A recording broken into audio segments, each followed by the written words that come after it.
अस्सलामुअलैकुम, good morning, सुबह खैर। जागो लाहौर में मैं आप सबको खुश आमदीद कहती हूँ एक नए दिन और एक नई सुबह के साथ। मैं हूँ आपकी होस्ट मुनीबा आसिफ। जनाब, उम्मीद है कि आप सब लोग खैरियत से होंगे और कोरोना SOPs पर अमल दरामद करते हुए अपना और अपने प्यारों का ख्याल भी रख रहे होंगे। माह रमजान का बाबरकत महीना अपने इख्तिताम की जानिब गामज़न है और ईद की आमद भी है।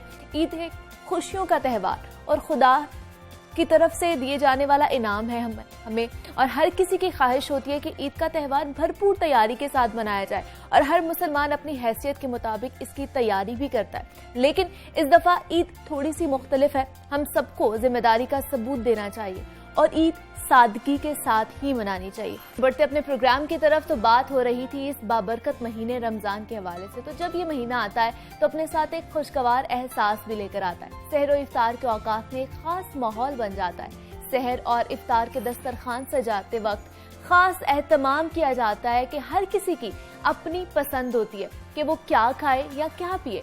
माह रमजान में तली हुई अशिया का इस्तेमाल भी बढ़ जाता है क्योंकि ज्यादातर लोग इफ्तार के वक्त समोसे, पकोड़े और चिप्स वगैरह का इस्तेमाल करते हैं, जिसकी वजह से अक्सर लोग माह रमजान में वजन बढ़ने की भी शिकायत करते हैं। गर्मी का मौसम भी शिद्दत इख्तियार करता जा रहा है और माह रमजान में वाटर इनटेक भी कम होने की वजह से स्किन के मसाइल भी जन्म लेना शुरू कर देते हैं। ईद की आमद है और स्किन को तरोताज़ा किस तरह बनाया जा सकता है, सहर इफ्तार में किन चीज़ों का इस्तेमाल किया जा सकता है और किन का इस्तेमाल कम करना चाहिए ताकि कोरोना के खिलाफ कुव्वत मुदाफ़त भी बरकरार रह सके और स्किन के मसाइल भी पैदा ना हो, इस पर बात करेंगे। हमारे साथ मौजूद है माहिर ग़िज़ायात है मोइना बेग। Moina, welcome to Jago Lahore. कैसी हैं आप? मैं ठीक हूँ, आप कैसी हैं? मैं भी बिल्कुल ठीक ठाक हूँ। मोइना, हमने देखा कि हम रमज़ान में ये सोचा हुआ होता है कि हम लोग ना हेल्दी खाएंगे और उसके बाद हम स्लिम और स्मार्ट हो जाएंगे, लेकिन अब हम देख रहे हैं कि ईद में एक हफ्ता रह गया और ईद से पहले हम लोगों ने वेट भी इतना ज़्यादा गेन कर लेना है। तो ये एक हफ्ते के दौरान हम क्या ऐसी अपनी रूटीन करें कि अच्छा इतना वेट गेन ना हो कि हम फिर अपने आप को पहचान ही ना सके कि ईद पे हम है क्या। सही है। अच्छा, सबसे पहले तो मैं ये बताऊंगी कि रमज़ान से पहले तो सब लोगों के गोल्स होते हैं हेल्थ रिलेटेड। कुछ लोगों को ये फियर होता है कि हम वेट गेन ना कर लें, वो इसलिए बड़े कॉन्शियस होते हैं। कुछ लोगों को ये होता है कि ये अपॉर्चुनिटी है तो चले हम वेट बहुत लूज़ कर लेंगे। लेकिन जैसे जैसे रमज़ान का एंड आ रहा होता है ना, तो दोनों टाइप के जो लोग होते हैं ना वो एनालाइज कर रहे होते हैं। कुछ ने तो बड़ा अच्छा अपॉर्चुनिटी को ग्रैस्प करके अपना वेट जो है वो उससे फ़ायदा उठाया होता है या कम किया होता है या ज़्यादा जो भी उनका गोल है, और कुछ से नहीं हुआ होता। तो ये आखिरी डेज बड़े स्ट्रेसफुल होते हैं कि सब क्योंकि एनालाइज कर रहे होते हैं कि ओहो हमने वेट गेन कर लिया या हमारा गोल अचीव हुआ है कि नहीं हुआ। तो यही है कि अभी भी जितने डेज भी रह गए हैं ऐसा ना करें कि क्योंकि अब मौसम जिस तरह से मजीद, पहला तो कुछ डेज हमारे अच्छे गुजर गए और अब स्वेटिंग वाले और इस तरह के डेज हैं, तो उसमें मेरी यही रिकमेंडेशन है कि अभी भी मौका है आपके पास कि आपके 2 मील्स होते हैं और लॉन्ग आवर ऑफ फास्टिंग है। तो आप ईद हॉलीडे से पहले एक दफ़ा अपना डिटॉक्सिफिकेशन करें, बड़ा हाइड्रेशन अच्छी रखें जितना टाइम मिल रहा है। फ्राइड फूड से अवॉइड करें क्योंकि जितनी जल्दी आपका इस मौसम में डिहाइड्रेशन होनी है और जितना आपका फ्राइड चीज़ों से स्टमक अपसेट होना है उतनी जल्दी स्किन पे इफेक्ट। एग्जैक्टली, बिल्कुल। तो बस ये कुछ डेज जो हैं ये बड़े केयरफुल रह के गुजारने पड़ेंगे क्योंकि ये एक महीना होता है जिसमें हम लोग टूट पड़ते हैं फ्राइड आइटम्स पर और इतना खा लेते हैं कि बाद में हम लोग फिर ये शिकायत कर रहे होते हैं कि हमारा वेट कम होने के बजाय बढ़ता जा रहा है। तो वो हम इसी वजह से करते हैं कि जनाब जब हमारी इफ्तारी पे इतना दस्तरखान पे सजे होंगी चीजें तो फ्राइड आइटम्स पे जब हम हमला कर देंगे तो वो डिटॉक्स होने के बजाय आपका जो गेन हो जाएगा ना वो बहुत ज्यादा हो जाता है। तो मुझे ये बताइए मोइना कि ज्यादा पानी जो है वो हमारी स्मार्टनेस या हमारी स्किन के लिए कितना अहम है? बहुत अहम है। एक तो नंबर 1 तो ये कि आपको अपनी बॉडी फंक्शनिंग के लिए ही अपनी एज, हाइट, वेट के अकॉर्डिंग जितना फ्लूइड रिक्वायरमेंट है आपको वो लाजमी लेनी चाहिए। ठीक है। दूसरा, बॉडी में कई ऐसे प्रोसीजर्स हो रहे होते हैं जैसे कि GI इश्यूज जितने भी लोगों को हो रहे होते हैं, लोगों को रमज़ान में कॉन्स्टिपेशन हो रही है, नॉइज़ है, वो सारा इसलिए हो रहा होता है कि हम फ्लूइड उतना नहीं ले पा रहे। एक तो लॉन्ग आवर ऑफ फास्टिंग में वैसे ही आपका दूसरा जो स्वेटिंग में आपका फ्लूइड लॉस होना है और फिर इलेक्ट्रोलाइट इम्बैलेंस होता है, फिर लेग क्रैम्पिंग और इस तरह की चीज़ें होना शुरू हो जाती हैं। तो सर्टन ऐसे फंक्शन है कि आपको अपनी हाइड्रेशन पूरी रखनी है। बिल्कुल ऐसे और स्किन का टर्गर मेंटेन रखने के लिए तो है ही है। हाँ, तो उसके लिए भी यही है कि आपके पास ये अफ्तारी में भी ऑप्शन यही है कि आपने अगर कोई ड्रिंक भी लेना है तो आप विटामिन C रिच लें ताकि स्किन के लिए अच्छा है। फ्रूट जूस ले लें, कोई डिटॉक्स वाटर ले लें, कोई ऐसा जिसमें बहुत ज़्यादा शुगर ना हो क्योंकि वो जो आपने इतना लंबा फास्ट करके अपना किया होता है अच्छा अपनी बॉडी के लिए, वो सारा एकदम शुगर लोड की वजह से ख़राब हो जाता है। ठीक है, तो आप उसको बड़ा वाइजली अपना ड्रिंक चूज़ करें कि वही जो आप ड्रिंक ले रहे हैं वो आपको शुगर की एक्सेस देने की बजाय आपको अच्छा विटामिन सी दे दे, आपकी हाइड्रेशन अच्छी हो जाए। तो हमें कितना पानी का इनटेक करना चाहिए, क्योंकि फास्टिंग आपको पता है 13 से 14 घंटे की होती है, तो उसमें हमारी बिल्कुल भी पानी का इनटेक बहुत कम हो जाता है रमज़ान में। तो कितने मैक्सिमम हम लोगों को रमज़ान में पानी का इनटेक लेना चाहिए? पानी का ऐसा है कि 2 लीटर्स तक तो मतलब 8 ग्लासेस तो हमें चाहिए ही चाहिए। हाँ। उसके अलावा ऐसा है कि जो डिपेंड करता है कि किसी का डे ऐसा आउटडोर्स में गुजरा है जिसमें बहुत स्वेटिंग हुई है, तो वो कोई इलेक्ट्रोलाइट बैलेंस करने वाला जूसेस ऐसे ले लें, कोई ORS एक दफ़ा पी लें, मतलब एडिशनल चीज़ें इस तरह से ऐड कर सकते हैं। अदरवाइज़ ये कि नॉर्मल एक जो नॉर्मल वेट पर्सन है उसके लिए हम 8 to 10 ग्लासेस तक तो टारगेट करना चाहिए बिटवीन अफ्तारी एंड नेक्स्ट सहरी। तो हम देखते हैं कि मोइना, हम लोग ज़रूरत से ज़्यादा खाना शुरू हो जाते हैं इफ्तारी पे, या रमज़ान की अगर बात की जाए तो हमें पता नहीं चलता कि हमने कितनी कैलोरीज खानी है। तो हमें कैसे पता चले कि चीज़ों की कैलोरीज हम किस तरह काउंट कर सकते हैं? आसान नुस्खा है इसका कि हम खुद ही हमें पता चल जाए कि हमें इतनी कैलोरीज रिक्वायर्ड है और हमने इतनी ही खानी है? इसका आसान हल रोज़ों में ये है कि ये तो सही है कि आप पूरा दिन आपने फास्टिंग किया तो अब आपने कुछ ना कुछ को खाना है, और जिस तरह अफ्तारी पे लोगों के अपने घर के सबके अपने अपने अकॉर्डिंगली अरेंजमेंट्स हुए थे, लेकिन ईजी इसका वे ये है कि आप बस अपना पोर्शन साइज रेगुलर से ना बढ़ाएं। यूजुअली ऐसा होता है हम आम रूटीन में कोई सैलड या फ्रूट बाउल ले रहे होते हैं तो एक ही ले रहे होते हैं, लेकिन अफ्तारी में क्योंकि हमारे साइकोलॉजिकल ऐसा होता है ना कि पूरा 14 आवर फास्ट किया है, तो अब हमारा पोर्शन साइज बढ़ जाता है।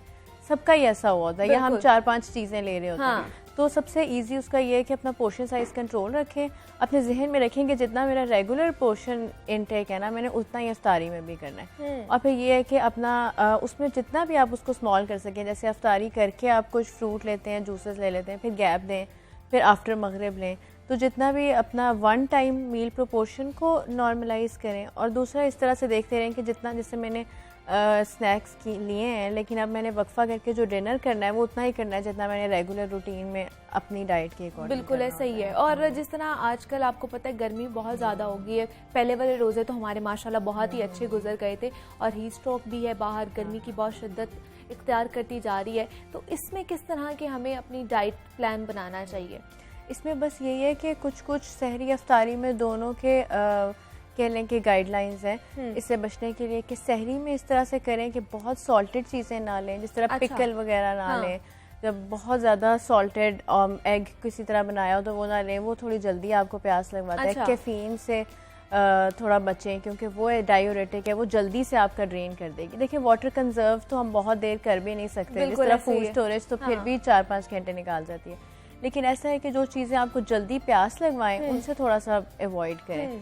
इसी तरह फिर ये है कि अफ्तारी में आप ऐसा करें कि हाइड्रेटिंग वेजिटेबल्स, फ्रूट्स लें, जूसेस लें, पानी का इस्तेमाल ज़्यादा करें, फ्राइड फूड कम लें। तो ये कुछ डूज एंड डोंट्स हैं जिनमें हम ये कॉप अप कर सकते हैं। ये इसको तो हम कोप अप कर सकते हैं, लेकिन एक और भी हमारे जो सर पे मुसल्लत है कोरोना वायरस, उसमें आपको पता है कि इम्यूनिटी बहुत ज़्यादा ज़रूरी है कि वो आपकी स्ट्रांग होनी चाहिए। तो उसको हम किस तरह स्ट्रांग कर सकते हैं? एक तो गर्मी है, रोज़ा भी है, इम्यूनिटी भी आपने स्ट्रांग करनी है ताकि इससे बच सकें। तो वो फिर क्या क्या चीज़ें हमें इस्तेमाल करनी चाहिए जो हमारी इम्यूनिटी को बढ़ाए, बूस्ट अप करे?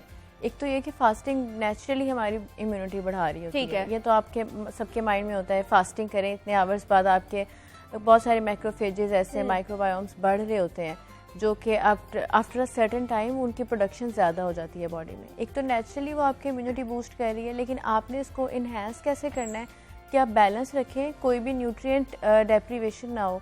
मतलब जितना भी आपको मिल रहा है, जो 2 मील्स मिल रहे हैं उसमें सारे फूड ग्रुप्स इंक्लूड करें हेल्दी वाले, यानी अपनी माई प्लेट कंसिडर करें कि मैंने फ्रूट भी ऐड करना है, वेजिटेबल्स भी ऐड करने हैं, थोड़ा सा प्रोटीन लें किसी भी फॉर्म में, बेक चिकन, फिश की फॉर्म में, रेड बीन्स ले सकते हैं। तो डेयरी ज़रूर ऐड करें सहरी अफ्तारी में, जैसा योगर्ट ऐड कर लिया, मिल्क शेक्स ऐड कर लिए। तो जब तक आपका बैलेंस अच्छा मेंटेन रहेगा और साथ साथ आप फ्रूट एंटीऑक्सीडेंट्स लेते रहेंगे तो इम्यूनिटी इंशाल्लाह अच्छी रहेगी। हमारे खाने की टाइमिंग हमारी इम्यूनिटी और ओवरऑल हेल्थ पर कितना असरअंदाज होती है? खाने की टाइमिंग, स्लीप साइकिल, आपकी GI इश्यूज, ये सारे मिला के आपकी इम्यूनिटी को इफ़ेक्ट कर रहे होते हैं। तो खाने की टाइमिंग में यही है कि आपको जिस तरह बहुत लेट नाइट ईटिंग आपका स्टमक इश्यूज करती रही होती है, लोगों का स्टमक बहुत ख़राब हो, या आपका पोर्शन साइज़ कैसा है, ये छोटे छोटे ऐसे डूज एंड डोंट्स हैं जो किसी भी टाइप पे आपकी हेल्थ को इफेक्ट कर रहे हैं, वो आपकी इम्यूनिटी को ख़राब कर रहे होते हैं। बिल्कुल ऐसा ही है। तो हम लोग देख रहे हैं कि आजकल मार्केट में वेजिटेबल्स और बहुत अच्छे अच्छे फ्रूट्स भी आए हुए हैं, वाटरमेलन है, उसके बाद मेलन है, तो ये हमारी डाइट में कितना अच्छा असरअंदाज हो सकते हैं, ये हमारी इम्यूनिटी को हमें कितना बूस्टअप कर सकते हैं, हमारी स्किन के लिए कितना अच्छा हो सकते हैं। ऐसा है कि जो सीजनल फ्रूट है ना, एक तो हमें ये अपना गोल रखना चाहिए कि जो आम लोग डाइट पे हैं या कुछ भी, तो फ्रूट शुगर्स आपके लिए बहुत अच्छी हैं। बिल्कुल। एक तो ये कि उससे बिल्कुल भी अवॉइड ना करें, कि जिस तरह कुछ लोग बिल्कुल ही लो कार्ब चले जाते हैं या कीटो करते हुए फ्रूट्स छोड़ देते हैं, वो बड़े अपने साथ गलत कर रहे होते हैं। तो ये है कि फ्रूट्स जो भी सीजनल है वो उसकी देयर इज़ अ रीज़न कि वो इस सीजन में आया है, उसे ज़रूर लें। जैसे अब वाटरमेलन है, तो आप देखेंगे उसमें वाटर कंटेंट इतना ज़्यादा है और वो रिफ्रेशिंग कितना है, तो वो बिल्कुल इस सीजन अप्रोप्रिएट है। तो आप ज़रूर अच्छा सर्विंग लें उसकी, उसको जूस की फॉर्म में लें, उसको वैसे ही आप खाएं तो उसमें वाटर कंटेंट जितना अच्छा है, उसमें लाइकोपीन है जो रेड कलर एंटीऑक्सीडेंट होता है, वो इम्यूनिटी के लिए बहुत ही अच्छा होता है, जो रेड टिंज जिस तरह टोमेटोज में, वाटरमेलन में, तो ये आपकी इम्यूनिटी के लिए बड़े अच्छे एंटीऑक्सीडेंट्स में के ग्रुप में आता है। लेकिन हम देखते हैं मोइना कि रमज़ान में एक हमें अच्छी बात ये मिलती है कि हमें रोज़ फ्रूट चाट खाने को मिलती है, उसमें सारे डिफरेंट होते हैं, फ्रूट्स ऐड ऑन होते हैं, लेकिन उसके ऊपर फिर हम लोग चीनी का भी इस्तेमाल करते हैं, हम दूसरी चीज़ें भी डालते हैं, तो वो फिर क्या वो चीज़ें हमें मिल सकती हैं जो हमें फ्रूट से मिलनी होती है? वो मिल तो सकती हैं, मतलब यह है कि कैंसिल आउट नहीं कर रहा होता, लेकिन फिर फ़ायदा उसका, क्योंकि आप देखिए ना, जो भी आप ले रहे हैं आफ्टर आवर्स ऑफ फास्टिंग, उसकी एब्जॉर्प्शन बड़ी ज़्यादा होती है। तो आप फ्रूट का तो वैसे ही आजकल जितनी वैरायटी है, इतना अच्छा टेस्ट बन जाता है कि आप उसमें जिस तरह थोड़ा सा ऑरेंज स्क्वीज़ करते हैं या आप कोई स्ट्रॉबेरी जैसी चीज़ ऐड करते हैं, तो उसका टेस्ट ही इतना अच्छा बन जाता है कि उसमें आप आर्टिफिशियल शुगर ना ऐड करें। जहां आपको इतने फ़ायदे मिल रहे हैं, तो आप मतलब मुफ्त की कैलोरीज ही ऐड कर रहे होते हैं उसमें। बिल्कुल ऐसा ही है। और आगे जिस तरह हम बात भी कर रहे हैं कि ईद भी आने वाली है, उस पर भी डिफरेंट डिशेस घर पर बनेगी, खाबों के शौकीन हैं ऑलरेडी हम लोग लाहौरी, तो उसमें अब लोग इंतजार कर रहे होते हैं कि ईद आए, और जो हम लोग फास्टिंग कर रहे होते हैं ना, फास्टिंग मोड में होते हैं, तो वो हम एक ही दफ़ा वो हमारी ख़त्म हो जाए, तो वो फिर एतदाल में नहीं खाया जाता। फिर लोगों को बहुत ज़्यादा मैदे के भी प्रॉब्लम्स होते हैं, एसिडिटी भी हो जाती है, तो फिर उससे किस तरह बच सकते हैं हम लोग? मैं अपने पेशेंट्स को तो मैं ये कहती हूँ कि ईद पे बहुत ज़्यादा ना सोचें, क्योंकि ये सेलिब्रेशन है आपकी फास्टिंग की। एग्जैक्टली। तो हमारे पास 2 दफ़ा ही तो साल में ईद आती है, तो हमारे ये इवेंट बड़ा इंपॉर्टेंट होता है, तो इसमें बहुत ज़्यादा ना सोचें कि वे करके या कैलोरी स्पेसिफिक खा रहे हैं या अपना मील अलहदा बना रहे हैं। लेकिन अगेन जिस तरह आपने कहा है कि excess of anything is bad, आप बहुत ज़्यादा जब खाते हैं ना, तो वो आपका जो रूटीन बनी होती है कि फास्टिंग और 2 मील्स वाली, बिल्कुल, तो एक तो उसमें आपको मसला आता है, इंडाइजेशन का इशूज़ होता है, स्टमक इशूज़ होना शुरू हो जाते हैं, और फिर ये कि अगर आप एकदम से टू मच शुगरी चीज़ें ऐड करें, तो वो आपके फिर जो आपने गोल अचीव किए हैं उनमें इवेंचुअली यानी उसका प्रोसेस स्टार्ट कर सकते हैं कि फिर से सारा कैलोरी बैलेंस ख़राब हो गया। लेकिन फिर भी मेरा यही है कि आप ईद को ऐसे ना सोचें कि जो भी गेन कर रहे हैं या लूज़ कर रहे हैं कि हमने इस डे भी स्पेसिफिक यही गोल रखना है, लेकिन ये गोल रखें कि अपने हेल्थ ठीक रखनी है और जो भी गोल्स अचीव किए उनको मेंटेन करना है। ये ना हो कि ईद की जो अब तो छुट्टियां भी इतनी अच्छी आ गई हैं, तो आप उसमें ऐसा करें कि बिल्कुल ही बहुत ज़्यादा इंटेक कर लें, स्टमक ख़राब कर लें, या स्किन जो बड़ी अच्छी गोल्स अचीव किए हैं उनको ख़राब करें।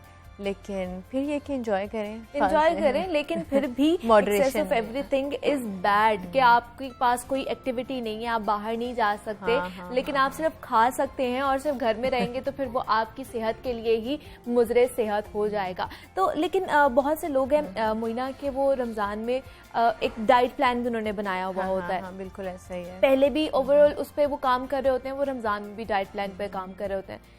वो फिर क्या उनका डाइट प्लान होना चाहिए सहरी और इफ्तारी के हिसाब से? क्योंकि डाइटिंग तो करनी है हम लोग करनी है। वो ये है कि हाँ ज़रूर ऐसा करें, क्योंकि डाइट प्लान ये है कि आपके अकॉर्डिंग होता है, उसमें बड़े आपका इंडिविजुअल फैक्टर डाला होता है। आपकी हाइट कितनी है, वेट कितना है, आपकी फिजिकल एक्टिविटी कैसी है, इंडिविजुअली आपकी प्रेफरेंसेस क्या हैं, तो उसके अकॉर्डिंग डाइट प्लान बनता है। तो ज़रूर अपना रमज़ान में भी बनवाएं, उसको फॉलो करें, क्योंकि कैलोरीज आपने फिर भी उतनी मैनेज करनी है। अच्छा, मतलब जिस तरह अगर आप वेट लॉस पे हैं तो आपने एक सर्टेन अमाउंट से कम भी कैलोरीज नहीं लेनी और ज़्यादा भी नहीं लेनी, क्योंकि हमने अपना मेटाबॉलिज्म भी स्लो नहीं करना और हमने उस प्रोसेस को भी कंटिन्यू रखना है। तो अपना डाइट प्लान ज़रूर फॉलो करें, लेकिन डाइट प्लान डजंट मीन कि कुछ बहुत रिस्ट्रिक्शन हो जाएगी। ठीक है। जिस तरह हम डाइटिंग को, वो एक नेगेटिव वर्ड बन गया कि डाइटिंग बड़ी हॉरिबल चीज़ होगी और हमें सब कुछ, ऐसा नहीं है।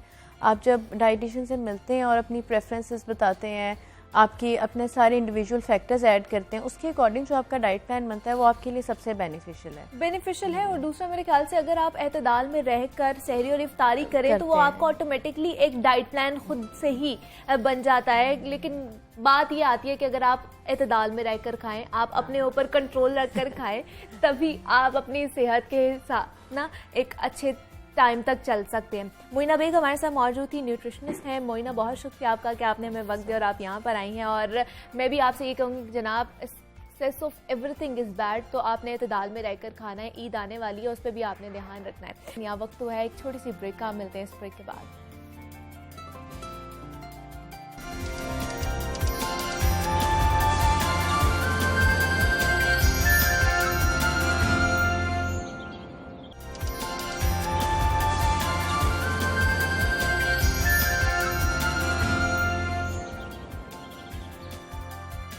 Welcome back to Jago Lahore. Break पर जाने से पहले जनाब बात हो रही थी कोरोना वायरस के बाद पैदा होने वाली सूरत हाल से। तो मोहलिक वायरस ने हमारी जिंदगी मुकम्मल तौर पर तब्दील करके रख दिया। जहां मोहलिक वायरस ने दीगर शोबा-ए जिंदगी पर गहरे असरात मुरतब किए हैं, वहीं शोबा तालीम भी इसके असरात से महफूज नहीं है। बल्कि अगर यूं कहा जाए कि शोबा तालीम मईशत के बाद सबसे ज्यादा मुतासर होने वाला शोबा है तो गलत नहीं होगा। तलबा तकरीबन 10 माह से घर बैठे हुए, तालीमी इदारे, एकेडमीज सब कुछ बंद पड़े हैं। बच्चे घरों तक महदूद हैं। ऐसे में स्कूल इंतजामिया और वालिदैन काफी परेशान है कि बच्चों का सिलेबस कैसे कवर किया जाए। इस लॉकडाउन के दौरान होने वाला तालीमी नुकसान कैसे पूरा होगा, बच्चों को घर में कैसे पढ़ाया जाए, वालिदैन और बहन भाई बच्चों की पढ़ाई में कैसे मदद करें, छुट्टियों को मौसर अंदाज में कैसे गुजारा जाए, इस पर बात करेंगे। हमारे साथ मौजूद है माहिर तालीम है हाजरा नसीर साहिबा। हाजरा नसीर साहिबा, मैं आपको खुश आमदीद कहती हूँ जागो लाहौर में। कैसी हैं आप? जी बिल्कुल ठीक। आजकल हाजरा नसीम साहिबा बात हो रही है कि इस बात पे बड़ी बहस हो रही है कि बच्चों को बगैर इम्तिहानात के अगली क्लास में प्रमोट कर दिया जाएगा। आप क्या कहेंगे इसके ऊपर? क्या नुक्ता है नजर आपका? जी, मैं तो समझती बिल्कुल नहीं होना चाहिए, बिल्कुल नहीं करना चाहिए। नहीं। हाँ। उसकी वजह ये है कि बच्चों ने पढ़ा ही कुछ नहीं है। 1 साल से ज्यादा अरसा गुजर चुका है, तकरीबन 1 साल 2-3 माह गुजर चुके हैं। तो मैं समझती हूँ कि बच्चों ने पढ़ा नहीं है और पढ़े बगैर इम्तिहान का कोई फायदा नहीं। बिल्कुल ऐसे ही है। ठीक है, तो पढ़ना बहुत ज़रूरी है। और जब अगर हम ये अनाउंस कर दें कि पेपर नहीं लिए जाएंगे, तो फिर बच्चे जो थोड़ा बहुत पढ़ रहे होते हैं वो भी नहीं पढ़ेंगे, बिल्कुल ही नहीं पढ़ेंगे। तो बच्चों के लिए तो एक दिन का जो पढ़ाई का नुकसान है, मैं समझती हूँ वो भी बहुत ज़्यादा है। बिल्कुल ऐसे ही है। लेकिन बच्चे तो बड़े खुश हो जाते हैं जब उनको पता चलता है कि जी पेपर्स नहीं होने, हमें ऐसे ही प्रमोट कर दिया जाएगा। बच्चे तो बच्चे हैं ना। बच्चे तो इस नुकसान को नहीं समझते। एग्जैक्टली। हम लोग तो समझ सकते हैं, वालिदैन, उस्ताद, वो तो समझते हैं कि ये कितना बड़ा नुकसान है। बिल्कुल ऐसे तालीम का नुकसान सबसे बड़ा नुकसान है। एग्जैक्टली। और मईशत के बाद जिस तरह मैं बता भी रही थी कि हमारा तालीम का निज़ाम ही है जो सबसे ज्यादा मईशत के बाद मुतासर हुआ है। हमारे बच्चे घर पर बैठे हुए हैं, वो पढ़ाई से बहुत ज्यादा दूर हो चुके हैं। जिसको हम अपने मुस्तकबिल कहते हैं, वही नहीं, ये तो हमारे मुस्तकबिल के मेमार हैं। बिल्कुल और इनके लिए पढ़ना, और पाकिस्तान वैसे भी पसमानदा मुल्क है, तो यहाँ पे वैसे भी तालीम जो है वो बहुत कम है। इसके रेशो बहुत कम है तालीम याफ्ता लोगों की। तो फिर अगर हम इस तरह करेंगे तो मजीद ये पीछे रह जाएगा मुल्क हमारा। तो हमारे लिए तो एक एक दिन कीमती है कि हम अपने मुल्क के लिए, अपने बच्चों के लिए ये ऐसे फैसले ना करें। बिल्कुल ऐसे ही है। लेकिन तलबा इम्तिहान से इतने नाला क्यों है? क्या सही में कोरोना का फैक्टर है, या फिर ये तालीम से पीछे हटना उनके लिए एक कशिश पैदा हो जाती है उनके अंदर? जी बिल्कुल, बच्चे हैं ना, उनको तो वो अब आजकल बहुत ईजी है, आराम से सोते हैं, आराम से उठते हैं, कोई सोने का टाइम टेबल नहीं है, पढ़ने का टाइम टेबल नहीं है। जो एक स्कूल की रूटीन होती थी कि डेली सुबह उठना, पेरेंट्स ने उठा के फिर भेजना तैयार करके, क्लास में फिर एक पीरियड, दूसरा पीरियड, मतलब एक रूटीन बनी हुई थी बच्चों की, तो वो रूटीन डिस्टर्ब हो गई है, जाहिर है।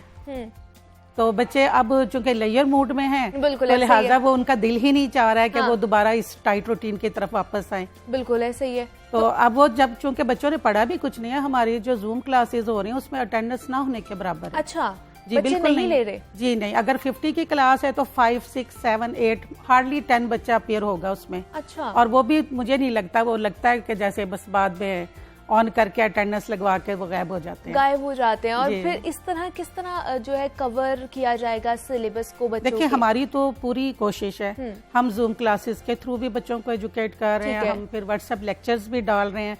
उसके अलावा मतलब हैंडवर्क जो है सारा रिटर्न वर्क टास्क वो भी देते हैं बच्चों को, फिर उनकी कॉपीज मंगवाते हैं उनसे, वो चेक करते हैं उनका। तो मंथली असेसमेंट्स, वीकली असेसमेंट भी भेजते हैं उनको घरों में। फिर वो करके तो फिर हमें भेजते हैं। लेकिन वो बात नहीं हो सकती जो स्कूल की क्लासरूम जो स्टडी है उसका घर में बैठकर कोई मुआवजा नहीं किया जा सकता। बिल्कुल ऐसे ही। जैसे हाजिर साहिबा आपने बताया भी कि बच्चे जूम की क्लासेस में इतनी अटेंडेंस नहीं होती तो बच्चे अगर संजीदा नहीं है तो क्या वालिदैन भी उनके संजीदा नहीं है? उनको भी नहीं पता कि बच्चे क्लासेस नहीं ले रहे? देखिए, उसमें बहुत सारी वजूहात है। एक तो ये कि कुछ वालिदैन वाकई तवज्जो नहीं देते। अच्छा। और कुछ वालिदैन की प्रॉब्लम ये है कि उनके पास वो फैसिलिटीज नहीं है। ठीक है।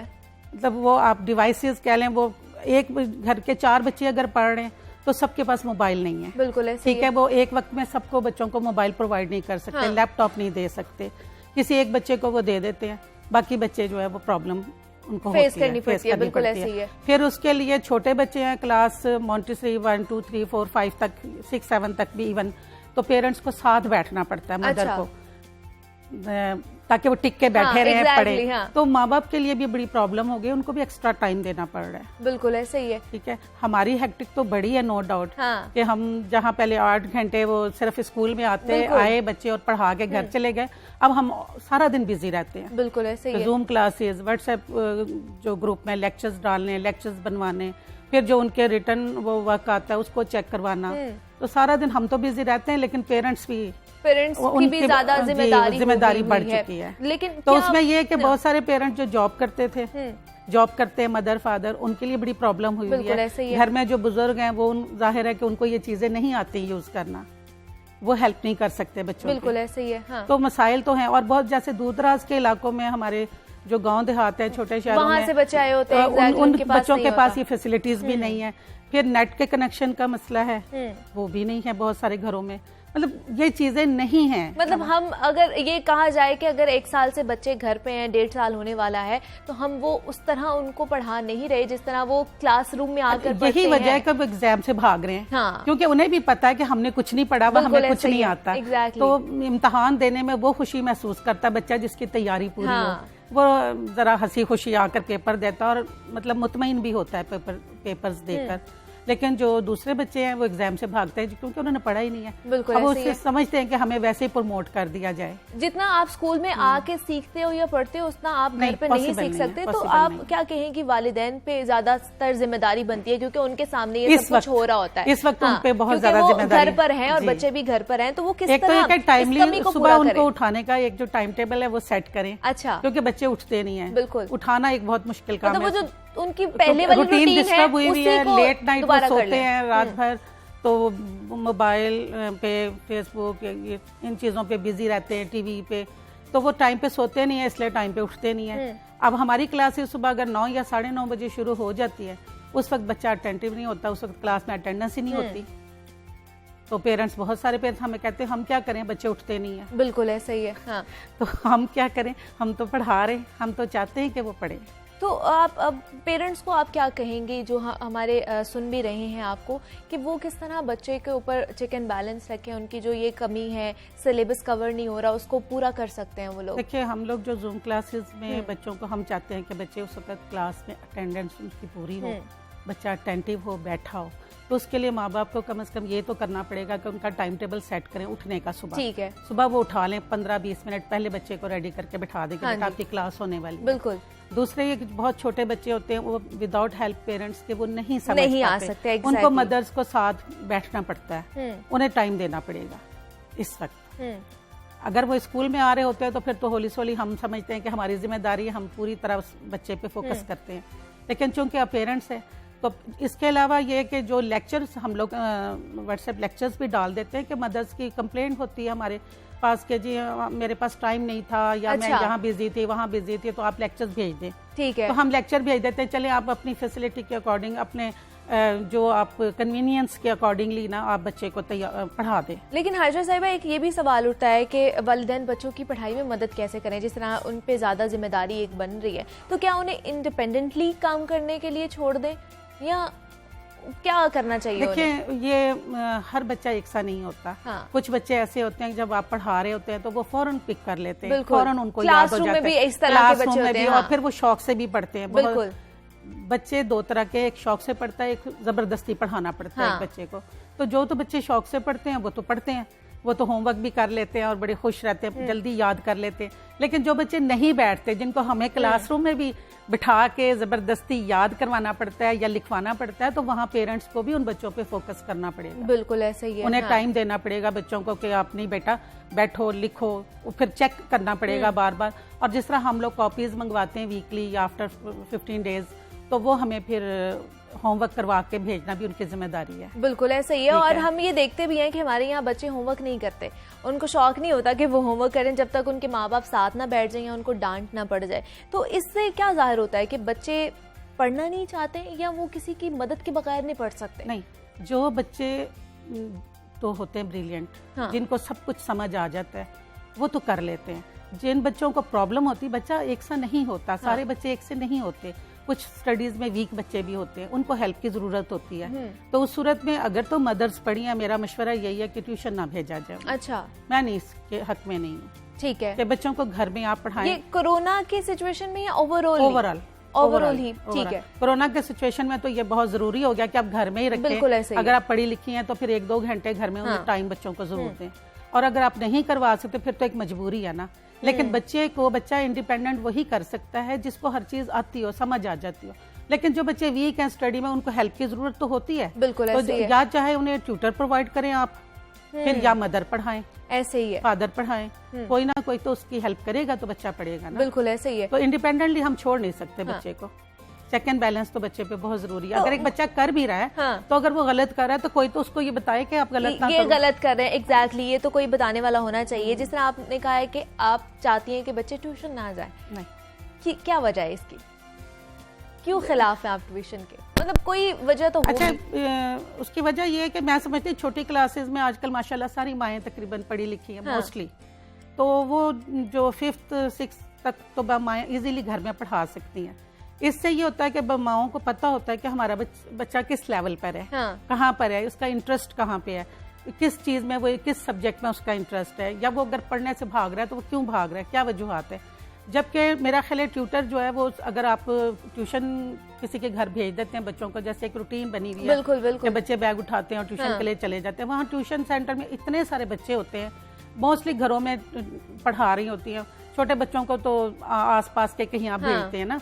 तो उस सूरत में वहाँ पे इतने बच्चे होते हैं, वो जो ट्यूशन टीचर होती है वो इतना फोकस नहीं कर सकती। बिल्कुल फोकस नहीं करती। बच्चे बैठे होते हैं अपनी मर्जी से, बस 1-2 काम करवा दिया और घर आ गए।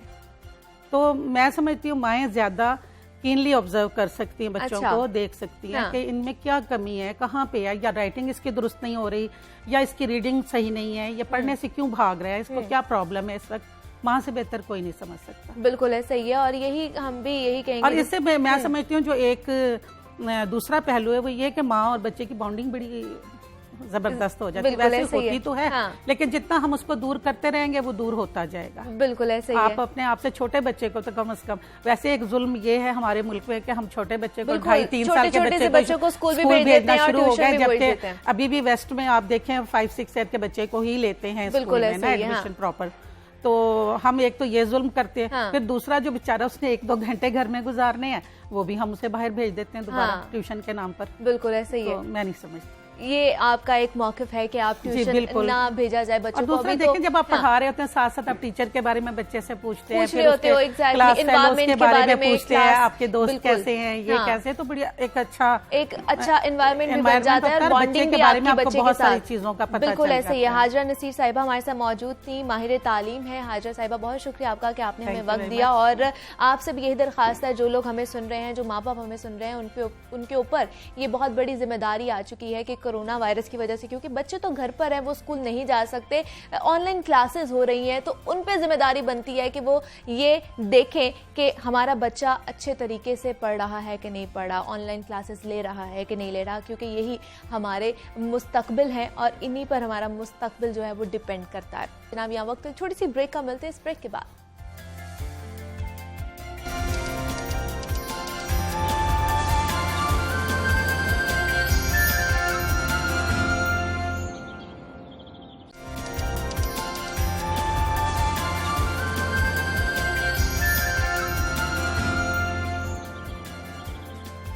ब्रेक के बाद खुशामदीद। और जनाब अब कुछ बात कर लेते हैं महंगाई के हवाले से। तो माह रमजान अपने इख्तिताम की तरफ गामजन है, लेकिन महंगाई है कि कम होने का नाम ही नहीं ले रही। सब्जियों की बात की जाए, कीमतों की उसकी बात की जाए, या फलों की कीमतों की बात की जाए तो वो आसमान तक पहुंच गए हैं। दूसरी जानिब अगर ब्रॉयलर की कीमत की बात की जाए तो वो साल की बुलंद तरीन सतह तक पहुंच चुकी है। इस वक्त 387 रुपए किलो ब्रॉयलर की कीमत बताई जा रही है, लेकिन ईद पर भी इसकी कीमत बढ़ने का इम्कान जाहिर किया जा रहा है। अब्दुल कादिर हमारे साथ मौजूद हैं, उनसे मजीद अहवाल जान लेते हैं मार्केट का। अब्दुल कादिर बताइएगा क्या वजह बनी, क्यों कीमतें बढ़ती जा रही हैं ब्रॉयलर की? जी बिल्कुल, ब्रायलर की कीमतें तो जो है वो गुज़िश्ता 4-5 रोज़ से मुसलसल बढ़ रही हैं, और इसकी बड़ी वजह जो है वो सप्लाई का कम होना है, क्योंकि शहर लाहौर की जो खपत है उसके मुकाबले में ब्रायलर की सप्लाई जो है वो कम हो रही है। ब्रायलर फार्म से ब्रायलर शहर को सप्लाई नहीं किया जा रहा है, जिसकी वजह से कीमतों में मुसलसल इजाफे का रुझान है। आज भी 10 रुपये फ़ी किलो का इजाफा किया गया। गुज़िश्ता रोज़ ब्रायलर गोश्त की कीमतें 377 रुपये फ़ी किलो थी, आज 10 रुपये इजाफे के बाद बुलंद तरीन सतह 387 रुपये फ़ी किलो तक पहुंच चुकी हैं। यानी कि 13 रुपये जो है वो सिर्फ 400 का हिस्सा अबूर करने के लिए जो है 13 रुपये का फ़र्क रह चुका है, और यही खदशा जाहिर किया जा रहा है कि 400 रुपये फ़ी किलो में आइंदा 2 रोज़ में ब्रायलर गोश्त की कीमतें जो है वो जाने का इम्कान है, क्योंकि सप्लाई जो है वो गुज़िश्ता कई रोज़ से जो है वो बहाल नहीं हो सकी है, जिसकी वजह से शहर में ब्रायलर की कीमतों में मुसलसल इजाफे का रुझान है। 5 दिनों में ब्रायलर गोश्त 39 रुपये फ़ी किलो तक महंगा हो चुका हुआ है। 349 रुपये फ़ी किलो से कीमतें मुसलसल इजाफे के साथ आज बुलंद तरीन सतह 387 रुपये फ़ी किलो तक पहुंच चुकी है। कीमतों में इजाफे की वजह से शहरी तो परेशान हैं ही हैं, लेकिन शहर की गली मोहल्लों और चौक चौराहों पर कायम ब्रायलर शॉप्स के जो ताजरान हैं वो भी परेशान दिखाई दे रहे हैं, क्योंकि उनका ये कहना है कि जब ब्रायलर 200 या 250 रुपये फ़ी किलो था तो शहरी और आम आदमी जो है उसकी कुव्वत ख़रीद में था और वो ख़रीदने के लिए आ जाता था, लेकिन अब जैसे ही कीमतें 400 रुपये फ़ी किलो तक पहुंच चुकी हुई हैं, 387 रुपये फ़ी किलो हो चुकी हैं। उसके बाद ब्रायलर की फ़रोख्त जो है वो इंतहाई कम हो चुकी हुई है, सेल जो है वो 50% तक कम हो चुकी है। अब्दुल कादिर, जिस तरह आप बता रहे हैं कि पिछले 3-4 दिनों से ब्रॉयलर की कीमत मुसलसल बढ़ रही है और आगे भी बढ़ सकती है, तो प्राइस कंट्रोल कमेटियां कहाँ हैं? वो अपना काम सर अंजाम नहीं दे रही, क्योंकि लॉकडाउन तो लगने वाला है आगे।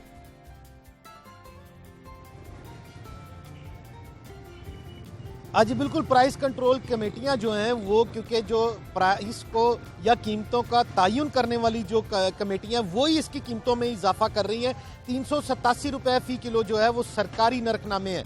प्राइस कंट्रोल कमेटी जो है वो इस महंगाई के सामने बेबस दिखाई दे रही है, क्योंकि जो ब्रायलर गोश्त की कीमत है, शहरियों का यही ख्याल था कि रमज़ानुल मुबारक में जिस तरह दीगर अशिया की कीमतों में रिलीफ दिया जाता है, इसी तरह ब्रायलर की कीमतों में भी हुकूमत की जानिब से रिलीफ दिया जाएगा। लेकिन रिलीफ के बरक्स ब्रायलर की कीमतें जो हैं वो शहरियों के लिए तकलीफ का बाइस बनना शुरू हो चुकी हैं और 387 रुपये फ़ी किलो तक पहुँच चुकी हैं। इस हवाले से जब सार्फिन से हमारी बात हुई तो सार्फिन का ये कहना था कि 500 या 700 रुपये योमिया उजरत पे काम करने वाला मजदूर जो है वो अपने बच्चों को ठीक है जी, ब्रॉयलर की कीमत में मुसलसल इजाफा देखने को मिल रहा है और आगे ईद भी आने वाली है और मेरे ख्याल से ईद पर भी लोगों को मैसर नहीं होगा, वो ब्रॉयलर नहीं खा सकेंगे क्योंकि मजीद इसकी कीमत बढ़ने का भी इम्कान जाहिर किया जा रहा है। अब्दुल कादिर हमारे साथ मौजूद है। अब्दुल कादिर, बहुत शुक्रिया कि आपने हमें अपडेट किया है। महंगाई की तो हमने बात कर ली, आगे बढ़ते हैं कुछ बात कर लेते हैं मुहलिक वायरस के हवाले से, जिसने हम सबकी जिंदगियां अजीरन बना रखी हैं। मुहलिक वायरस की तीसरी लहर तेजी के साथ फैल रही है। जैसे जैसे वक्त गुजर रहा है, मुहलिक वायरस की नई और पहले से भी ज्यादा खतरनाक इकसाम सामने आ रहे हैं। हम सब में से शायद ही कोई हो जिसकी फैमिली, दोस्तों और अजीजों अकारिब में कोई कोरोना वायरस से मुतासर ना हुआ हो। कोरोना वायरस के खौफ और इससे पैदा होने वाली सूरत हाल और ख़ास तौर पर लॉकडाउन की वजह से पैदा होने वाले मुआशी, समाजी और माशरती मसाइल ने बहुत मुश्किलात और मसाइल पैदा कर दिए। तिब्बी माहिरीन के मुताबिक कोरोना वायरस का शिकार होने वाला हर 5वां मरीज 90 दिन के अंदर अंदर जहनी अमराज का शिकार हो जाते हैं। मोहलिक वबा के बाद दुनिया में हर 4 में से 3 अफराद किसी न किसी नफ्सियाती या जहनी अमराज का शिकार हो चुके हैं और ये असरात शायद कई सालों तक मौजूद रहेंगे। हम सबको जो एक अहम मसला दरपेश है वो कोरोना वायरस के बाद पैदा होने वाली सूरत हाल से निमटने का है। हम इन हालात का मुकाबला करने के लिए खुद को जहनी और नफ्सियाती तौर पर कैसे तैयार रखें, पोस्ट कोरोना सूरत हाल में हमारी स्ट्रेटेजीज क्या होनी चाहिए, हम इस खौफ की लहर से कैसे निकले, इस पर बात करेंगे। हमारे साथ मौजूद हैं प्रोफेसर डॉक्टर सुमेरा रशीद हैं, सोशल साइंटिस्ट हैं। सुमेरा, मैं आपको खुश आमदीद कहती हूँ जागो लाहौर में। कैसे हैं आप? जी मैं ठीक हूँ, thank you very much. Sumaira, हम देख रहे हैं कि कोरोना की बीमारी से जान छुड़वाने के बाद भी बहुत से लोग हैं जिनमें मुख्तलिफ किस्म की पेचीदगियाँ सामने आ रही हैं, उनका शिकार हो रहे हैं। तो आपकी इस पर एक मुस्तनद रिसर्च भी है, तो हमें उसके बारे में बताइएगा हमारे देखने वालों को भी। जी, कोरोना वायरस का शिकार इस वक्त पूरी दुनिया है और पाकिस्तान में भी ज़ाहिर है। पहले तो इतनी तेज़ी से ये फैला नहीं, लेकिन मुख्तलिफ किस्म के हमारे फैक्टर्स थे जिसकी वजह से हम कोरोना को इतना सीरियस ले ही नहीं रहे थे। बिल्कुल ऐसे ही है। और उन फैक्टर्स की वजह से जो है कोरोना की शरह बढ़ गई। अब उसके बाद जो है, जो मेरी रिसर्च है, मैंने तो कोरोना जो विक्टिम्स हैं उनके मैंने इंटरव्यूज़ किए। अच्छा। और मैंने उनसे पूछा कि कोरोना के दौरान उनकी क्या फीलिंग्स थी और उन्होंने किस तरह से अपने आप को कोप किया। तो मुख्तलिफ किस्म की जो आराम मेरे तक पहुंची वो मैंने अपनी रिसर्च की सूरत में उसको पब्लिश कराया। अच्छा। अब इसमें जो फैक्टर्स हैं जिस एसोसिएटेड हैं इस बीमारी के साथ, वो यही था कि कोरोना मरीज़ जो है वो ये कहता है कि चूँकि आपको पता है 2 किस्म की जो आपकी मेंटल स्टेट है वो 2 किस्म की इंफॉर्मेशन से होती है। एक तो मिस इन्फोडेमिक्स है, यानी आपकी जो इन्फॉर्मेशन आप तक पहुंचती है वो ऑथेंटिक नहीं है, तो वो आपके अंदर फियर क्रिएट करती है। दूसरे नंबर पे जो है आगे ही भी अजाब है। बिल्कुल ऐसे ही है। हाँ। तो जो आगे ही है ये भी आपके अंदर स्ट्रेस, डिप्रेशन पैदा करती है जब आपको ऑलरेडी उसकी सिम्टम्स पता हो। exactly. तो एक नफ्सियाती जो एक उसके अंदर इफेक्ट आता है वो ये है साइकोलॉजिकल इम्पैक्ट जो है कोरोना का, कि आपको और मुझे पता है कि ये वाली सिम्टम्स आती हैं। मैंने जो लोगों को देखा है, मैंने ऑब्जर्व भी किया, मैंने इंटरव्यू भी किया। अच्छा, उनका ये है कि वो जो 15 दिन और 20 दिन उन्होंने ट्रॉमेटिक गुजारे हैं, कुछ का माइल्ड अटैक था, कुछ का जो है सीवियर अटैक था। बिल्कुल। तो माइल्ड वाला भी सीवियर में चला जाता है साइकोलॉजिकली। अच्छा। अगर उसकी वो उसके अंदर सिम्टम्स नहीं है, loss of taste and smell नहीं है, तो मैंने देखा है लोग जो है चीज़ों को अपने नाक के पास ले जा के सूंघ रहे हैं। हाँ। और बार बार जो है उनके अंदर वो प्रॉब्लम आ रही है। इसके बावजूद जब वो रिकवर भी कर गए हैं तो मैंने देखा है कितनी देर वो अपने कमरे से बाहर नहीं आना चाहते। वो जो सोशल आइसोलेशन थी उसने उनके अंदर जो फियर पैदा किया है, फियर ऑफ डेथ सबसे पहले। और मैंने देखा है, आई एम सॉरी टू से, कि जो मीडिया का रोल रहा है उसमें इंफॉर्मेशन जो है जिस तरीके से भी आपने कन्वे की है वो इंफॉर्मेशन ट्रू भी है, ऑथेंटिक भी है। इसके उससे भी डिप्रेशन पैदा हुआ। लेकिन मिस इन्फोडेमिक्स जिसको हम कहते हैं कि गलत इन्फॉर्मेशन, अब उसमें मुख्तलिफ किस्म की जो अनऑथेंटिक आप कह लें रिसर्च चीज़ें नहीं थी वो हमने लोगों तक पहुंचाई। वो आपके माइंड ने उसको ऑलरेडी जो है अपने माइंड में उसको सेव कर लिया। अच्छा। उस इन्फॉर्मेशन को। हाँ। अच्छा, मैंने देखा है कि मैंने 1-2 अपने घर में, बल्कि मतलब वो कोरोना था या नहीं था, लेकिन मुझे याद है कि मेरा भाई जो है वो बार बार कह रहा है कि मुझे स्मेल नहीं आ रही, मुझे स्मेल नहीं आ रही। अच्छा, मैंने उसको कहा कि तुम्हें लगता है साइकोलॉजिकली स्मेल नहीं आ रही?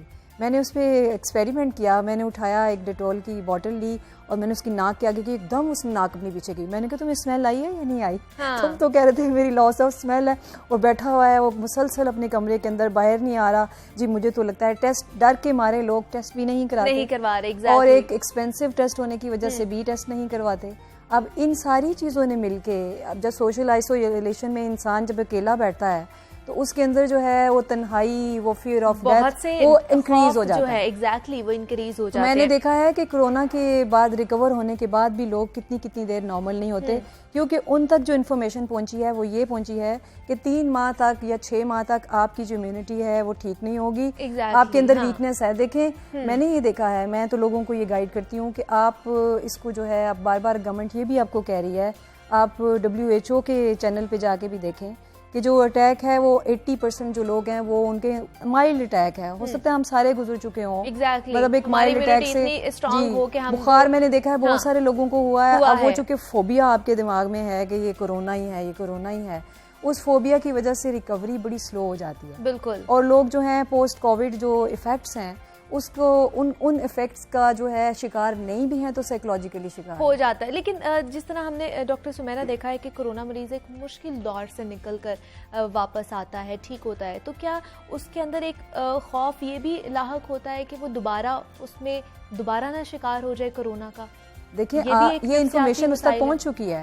क्योंकि जितने लोगों से मैंने पूछा, मैंने डॉक्टर्स से आया भी है, वो दोबारा हो सकता है। जी डॉक्टर्स से मैंने इंटरव्यू जब लिया है, मैंने उनसे भी पूछा तो उन्होंने कहा हमें तुझे 2 बार कोरोना हो चुका है। फिर वैक्सीनेशन जो है, ये आपका जो इन्फॉर्मेशन है लोगों तक, या अवेयरनेस है कि जब आप वैक्सीनेशन कराते हैं तो ऑब्वियसली आप उसके जो डेड सेल्स होते हैं एक बीमारी के, आप वो लोगों को ये पता है कि वो इंजेक्ट होते हैं। तो लोग उसको कोरोना के खौफ की वजह से वैक्सीनेशन की तरफ भी नहीं जा रहे कि हम क्यों उसके जर्म्स अपनी बॉडी के अंदर लेके जाएं। बिल्कुल, चाहे उसका नाम वैक्सीनेशन है, लेकिन कोरोना ने की जो साइकोलॉजिकली इतना इफेक्ट है, मैंने देखा कि डॉक्टर्स ने मुझे बताया कि हमें यदि 2 बार हो गया। अब सवाल क्या पैदा होता है, जब आपको एक दफ़ा कोविड हो गया तो उसके बाद अवेयरनेस ये थी कि अब आप इम्यून हो गए, अब आपकी एंटीबॉडीज़ बन चुकी हैं, अब आप जो है अब आप सेफ हो गए हैं, अब आपको दोबारा जो है अटैक होने के चांसेस बड़े कम है। पहले रिसर्च यही आई थी। लेकिन जब 2 बार लोगों को अटैक हुआ तो फिर वैक्सीनेशन के ऊपर सवाल आया है कि वो वैक्सीनेशन का भी वही काम है जो एक बार कोरोना अटैक आपके ऊपर हुआ है।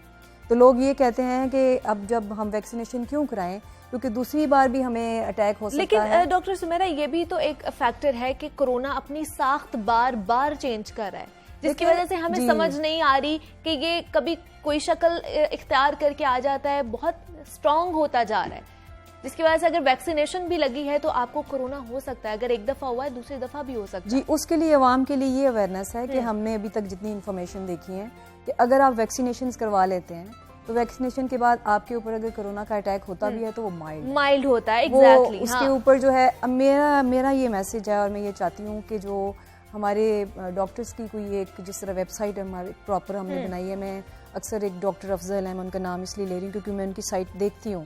तो बड़ी अच्छी इन्फॉर्मेशन जो है वो दे रहे होते हैं और वो बहुत मुख्तसर सी वीडियो होती है, लेकिन उसमें बड़ी ज़बरदस्त किस्म की इन्फॉर्मेशन, ग्लोबल जो इफ़ेक्ट्स हैं जो पाकिस्तान के अंदर अभी हम ट्रीटमेंट्स कर रहे हैं। तो मैं ये कहना चाहती हूँ कि जो फोबिया है, सबसे पहले तो आप मेंटली अपने आप को उस फोबिया से बाहर लेके आएं। ठीक है। आप उसको एक सीवियर टाइप ऑफ फ्लू समझ के ही आपने उसका शिकार होना है, क्योंकि हमने जितना हम लोगों को केयरफुल तो कर रहे हैं कि आप इसकी एहतियात करें और अपने आप को जो उसके मेजर्स हैं, सेफ्टी मेजर्स हैं, उसको अडॉप्ट करें, लेकिन हम खौफ ना फैलाएं। हम अपनी इंफॉर्मेशन मुकम्मल रखें कि हाँ इस इंफॉर्मेशन की वजह से अगर कोरोना मुझे हो गया है तो मैं इसे इंशाल्लाह 15-20 दिन जो है वो मैंने क्वारंटीन करना है और मैं ठीक हो जाऊंगा, खुद को ठीक करना है। एग्जैक्टली। और उसके बाद जो है आप अपनी इंफॉर्मेशन हमेशा ऑथेंटिक सोर्स से जो है वो कलेक्ट करें, जिसकी वजह से आपके अंदर जो डिप्रेशन है वो कम होगा। ये एक एहतियात है। डॉक्टर सुमेरा, ऐसे में हमारे घर वालों का कितना अहम किरदार है कि वो जो ऑलरेडी मरीज एक कोरोना का शिकार है उसको ज्यादा डिप्रेशन ना दिया जाए, उसे डिप्रेशन से बचाया जाए। जी जैसे मैंने अपने घर वालों के साथ मैं आपको बता रही हूँ कि वो मुसलसल यही कह रहा था मैंने बाहर नहीं आना, क्योंकि आजकल हर किसी का यही माइंडसेट है। जी तो मैंने मतलब आप देखिए आप मिल तो नहीं सकते हैं, लेकिन आप टेलीफोनिक टॉक जो है वो आपकी रहती है, कन्वर्सेशन है। अगर आपने उसको आइसोलेट भी किया हुआ है तो मैं सारे दोस्त और सारे फ्रेंड्स और सारे जो रिलेटिव्स हैं और जितने आपके घर वाले हैं, मैं ये चाहती हूँ कि आप मरीज़ को ये मत कहें ओहो तुम्हें कोरोना हो गया, तुमने बाहर नहीं आना, तुमने हमारे साथ वो जो है, क्योंकि आजकल ये कोरोना को भी एक अछूत की बीमारी समझ लिया गया है, जिसकी वजह से ज्यादातर मरीज जो है वो जहनी दबाव का शिकार हो रहे हैं। वो स्टिग्मेटाइज जिसको आप कहते हैं ना, स्टिग्मा आपके ऊपर आप हो गए हैं, आप टैग्ड हो गए हैं कि कोरोना है। कोरोना मैंने बाद में भी देखा है, लोग उसके साथ बैठना पसंद नहीं करते। Exactly, और लोग जो है उसको जो है बहुत दूर बिठाना पसंद करते हैं, और फिर भी उसके साथ खाना पीना, इंटरेक्ट करना, ये जो चीज़ है इसने साइकोलॉजिकली लोगों को बहुत डाउन कर दिया। तो इसके लिए मैं आपको यही बता रही हूँ कि मैंने तो खुद चुके एक्सपेरिमेंट किया, और मैंने देखा है कोरोना पेशेंट जो है वो कह रहा है कि मैं हूँ, अभी उसने टेस्ट नहीं करवाया, लेकिन उसको लगता है कि मेरी जो लॉस ऑफ स्मेल और जो टेस्ट है वो नहीं है। अब सारे कह रहे हैं कि हमें कैसे पता चलेगा कि हम तुम्हें अवॉइड करें या तुमसे मिलें, क्योंकि टेस्ट नहीं है। अच्छा, अब उसके लिए मैं ये कहना चाहती हूँ कि इस घर वालों का रोल ये होना चाहिए कि वो टेलीफोन पे मुसलसल अपने पेशेंट के साथ इन टच रहें और उसको तसल्ली देते रहें कि तुम्हें कुछ नहीं हुआ, और इंशाल्लाह तुम 15 दिन का चूँकि गैप है और आप ठीक हो जाएंगे। और देखिए, इससे ज़्यादा डेंजरस डिजीज़ हैं, जिस पहले कैंसर का नाम हम लेते थे तो इंसान आधा जो ख़त्म हो जाता था उसको सुनते ही।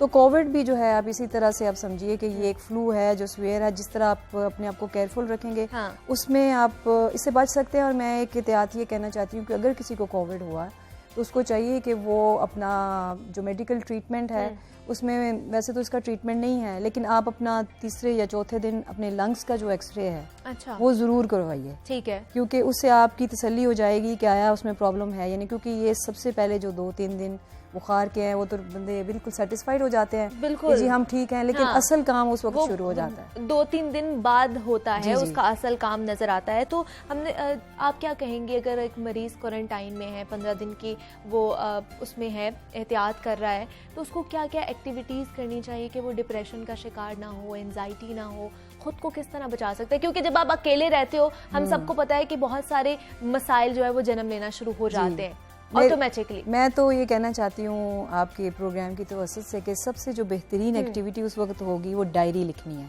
अच्छा, आपने अपना एक्सपीरियंस लिखना है, ठीक है, कि मैंने क्या महसूस किया, और इस दौरान जो है ये मेरी जिंदगी का कौन सा दौर था, और उस दौरान में जो है ये जो आप डेली एक डायरी लिखेंगे ना, ये आप एक तो अपनी सारा एक देखें, एक लिखने से आपकी डिप्रेशन खत्म होती है, बिल्कुल ऐसा ही। तो वो जो आपकी फीलिंग्स जो अभी आप किसी के साथ शेयर नहीं कर सकते वो आप लिखें।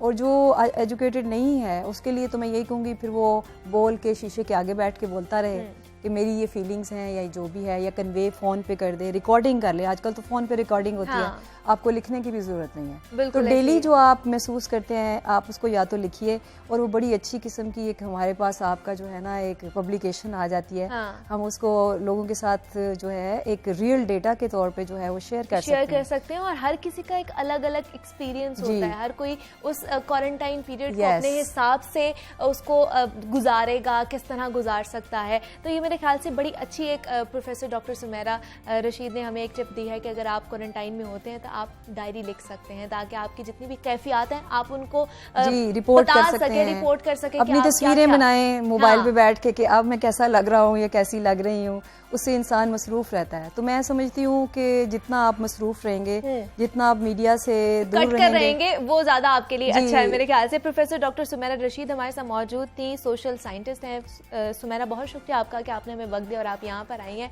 और मेरा भी आपसे यही मशवरा है कि आप भी डायरी लिखना शुरू कर दीजिए। अगर कोरोना का अगर शिकार हो भी जाते हैं, लेकिन खुदा ना खास्ता आपने SOPs का ख्याल रखना है। फिर भी मैं यही कहूँगी, आपसे बार बार रिक्वेस्ट हम यही करते हैं कि अपने आप को बचाइए, अपने आप को महफूज रखिए, ताकि आपके इर्द गिर्द के जो लोग हैं वो भी महफूज रहें। तो जनाब, मुझे आपने इजाज़त देनी, कल आपसे दोबारा मुलाकात होगी, तब तक के लिए अल्लाह हाफ़िज़।